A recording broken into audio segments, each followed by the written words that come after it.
Coming up today, early results in Britain's referendum on whether to remain in or leave the European Union suggest an extremely tight race, but leave is doing much better than initial expectations. The Korean government says it will take stabilising measures if the foreign exchange market becomes too volatile as a result of the referendum in Britain.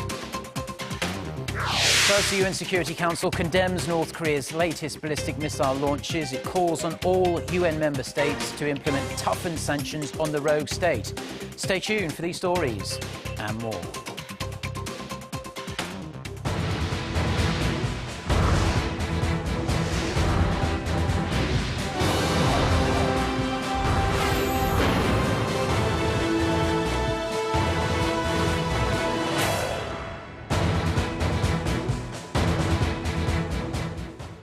Hello, it's noon on Friday, the 24th of June. You're tuned in to our midday newscast here on Arirang TV. Thank you for joining us. I'm Mark Broom. We begin with the historic EU referendum in Britain. The results are coming in thick and fast now, and although it's too early to declare, the majority seem to be leaning toward Britain leaving the European Union. Let's get further details from our Jong-un, who's at the News Centre for us. Jong-un, what do we know so far? Good afternoon, Mark. The Leave vote is currently leading, and the vote lead has been changing hands all morning. With the results from over 200 areas out of 382 in now, things are leaning more towards Brexit. The Leave vote is only ahead by about 2 percentage points. That's a lead of only about 400,000 votes out of 17 million. The importance of this vote to the British public can be seen in the fact that turnout so far is higher than the last general election at 71%. Even with many parts of the country facing terrible weather conditions on Thursday. Coming up to the election day, the Remain camp had been quietly confident of a win, but the mood changed quickly as early results came in, showing the Leave vote stronger than expected. There was an early shock when results from Sunderland in northern England showed the Leave vote had won by 22 percentage points, much higher than expected.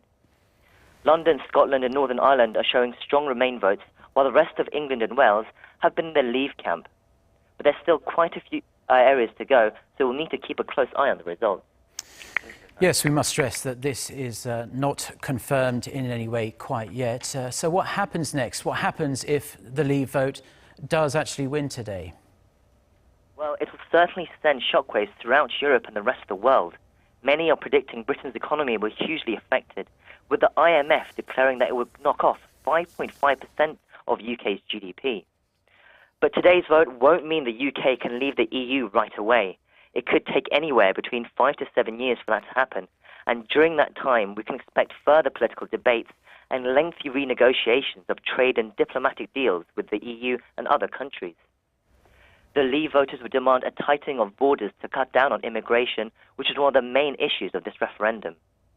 The final results should be out in the next few hours, and whatever happens next, Britain has now become a divided nation. There will be plenty of soul-searching among the political leadership in the country. Thank you very much. That was our Jong-un with the report there on the EU referendum in the UK. And as a related story, the pound plummeted after the early results in the British EU referendum showed a potential win for Leave. The British currency plunged nearly 6% against the US dollar, now at $1.41 after results in the northern English cities of Newcastle and Sunderland voted heavily in favour of leaving the EU, much more strongly than opinion polls had suggested. Earlier in the evening, when Remain was looking more likely, the pound hit $1.50, and that was actually a new high for the year. On other global markets and the financial markets in particular, the Japanese yen has jumped 1.4% against the US dollar. Now, a Leave vote could send shockwaves through European markets on Friday, and particularly the FTSE 100 in London, as most analysts say investors had expected Britain to remain. And markets here in Korea are also feeling the heat as the results from Britain's EU referendum keep flooding in. The Korean government has called an emergency meeting and pledged to counteract excessive market volatility with measures to stabilise the markets. Hwang Ji-ae tells us more.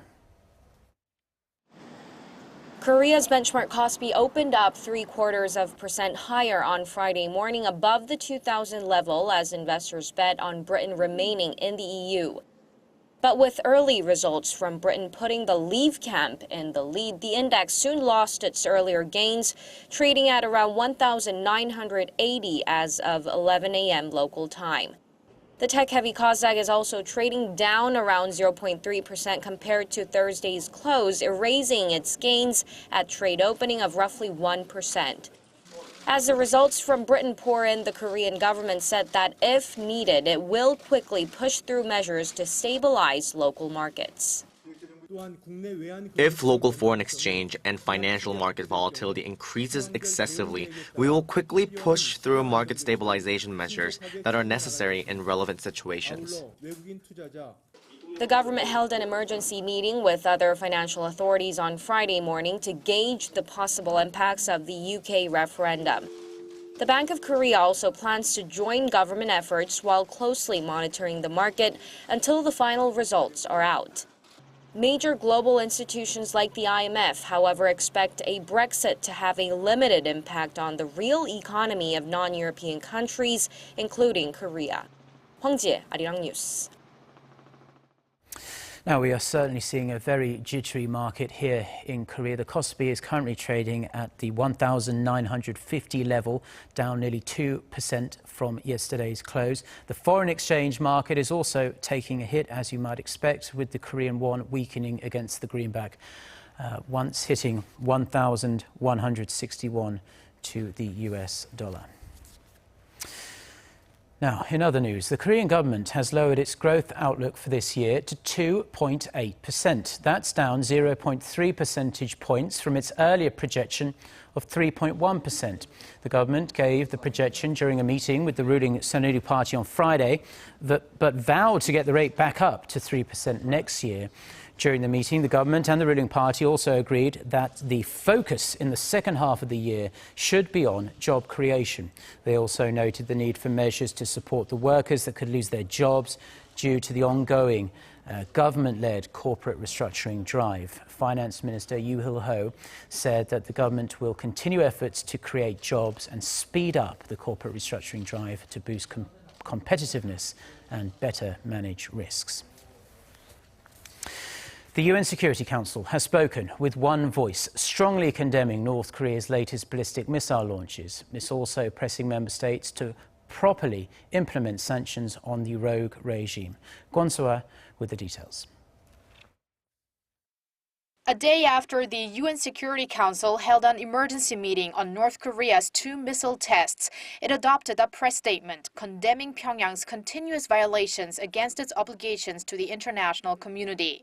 The statement, the 7th of its kind this year, which was issued by the current president of the Council, François Delattre, said Wednesday's test firings were a grave violation of a ban on all ballistic missile activity in the country. The Council reiterated its demand that North Korea end its flagrant violations, halt all nuclear tests and ballistic missile activity, adding that the launches improve North Korea's nuclear delivery systems and increase tension in the region. It also urged Pyongyang to comply with 5 UN resolutions imposed since the country's first nuclear test in 2006. Seoul's foreign ministry has welcomed the adoption of the statement and said it will continue with its diplomatic efforts in regards to the implementation of UN sanctions. The Unification Ministry urged Pyongyang to immediately stop its provocative acts. We're warning North Korea that it will face even stronger sanctions if it ignores South Korea and the international community's warnings and goes forward with similar provocations. The UN Security Council called on all UN member states to redouble their efforts to fully implement sanctions against North Korea. It also urged member states to quickly hand in their implementation plans, as many have not done within the requested 90 days upon the adoption of Resolution 2270 in March. Kwon So-ah, Arirang News. Now, a top North Korea expert has warned that North Korea's intercontinental ballistic missiles may reach operational status by the early 2020s. Writing for the US-based North Korean monitoring website 38 North, John Schilling said that despite the shortcomings of Pyongyang's Musudan missile launches, it was able to display the full performance of the missile's propulsion system and a minimally functional guidance system. That said, Schilling expressed doubt the Musudan will ever become a reliable weapon, but said its trials and errors will contribute to the development of the regime's KN-08 and KN-14 mobile systems. Furious with the recent string of North Korean defections by workers at Pyongyang-run restaurants in China, Kim Jong-un has reportedly called for terrorist attacks against South Korean nationals. A source close to North Korea told South Korea's Yonhap news agency that the targets are South Korean customers at North Korean restaurants. The source claims the specific method would involve restaurant staff luring South Korean trading officials and patrons into private rooms, drugging them and either kidnapping them or conducting some other kind of terror attack. Previously, the South Korean government sought active cooperation from major travel agencies to ensure South Korean nationals avoid North Korean restaurants in areas that border China and North Korea. Busan Coast Guard officials have arrived in the Seychelles for an on-site investigation into the murder of 2 Koreans by 2 Vietnamese sailors. The officials boarded the boat without incident this morning, Korea time, after it docked in the capital of Victoria. They've taken into custody 2 Vietnamese sailors accused of murdering the ship's captain and chief engineer on board the vessel on Monday.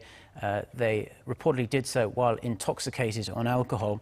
The 2 suspects will be flown to Korea from the Seychelles as early as Saturday for further questioning. The 138-ton vessel was near the Seychelles in the Indian Ocean at the time of the murder. Now, in economic news, the market for ultra-high-definition TV panels has reached a milestone. According to IHS Technology on Friday, the market share for Ultra HD has surpassed that of HD by more than 10%, and it did so in the second quarter from the quarter before. The market share for regular HD panels, which have the lowest image quality and resolution of the 3, has remained roughly at the same at around 14%. Sales of UHD TVs have risen steadily despite a shrinking global TV market because of a growing demand from developed countries and emerging countries like China. IHS forecasts the market share for UHD TV will be more than half of the global TV market share by the third quarter.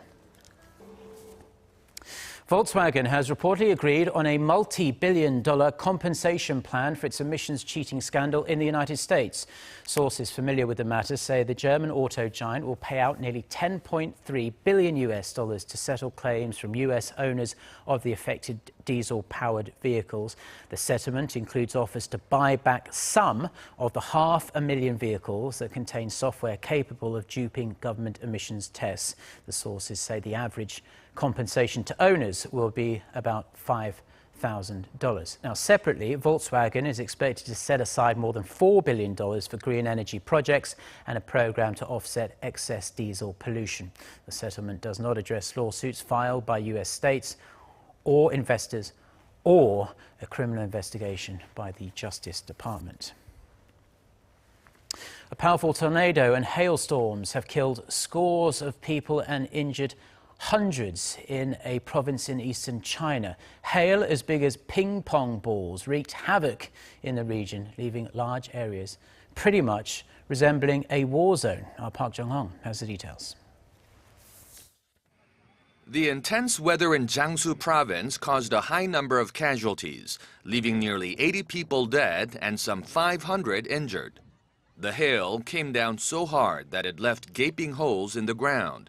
A tornado, said to be the most powerful in 40 years, also ripped through the province in eastern China. After Mother Nature was done, much of the region looked like a conflict zone, as factories and buildings were flattened, roofs of homes were ripped off, and cars were overturned. The tornado and hailstorms raged on for more than 4 hours. China's official Xinhua news agency said winds of 125 kilometers an hour battered several towns in Funing County.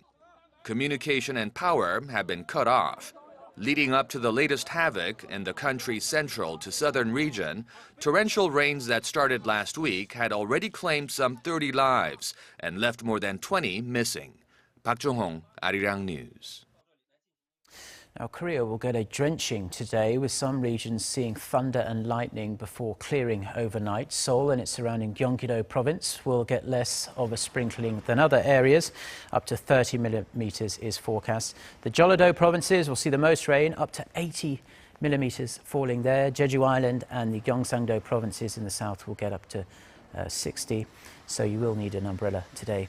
Daytime highs will range in the mid-20s across much of the country, much cooler than yesterday.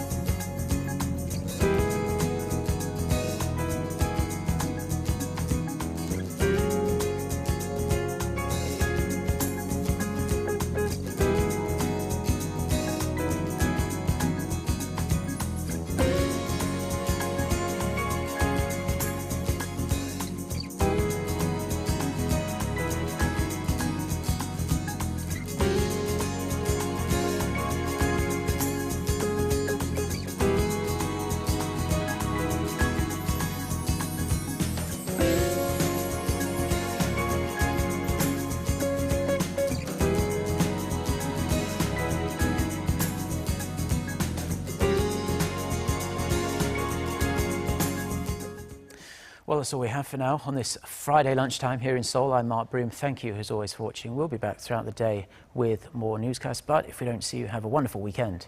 Goodbye.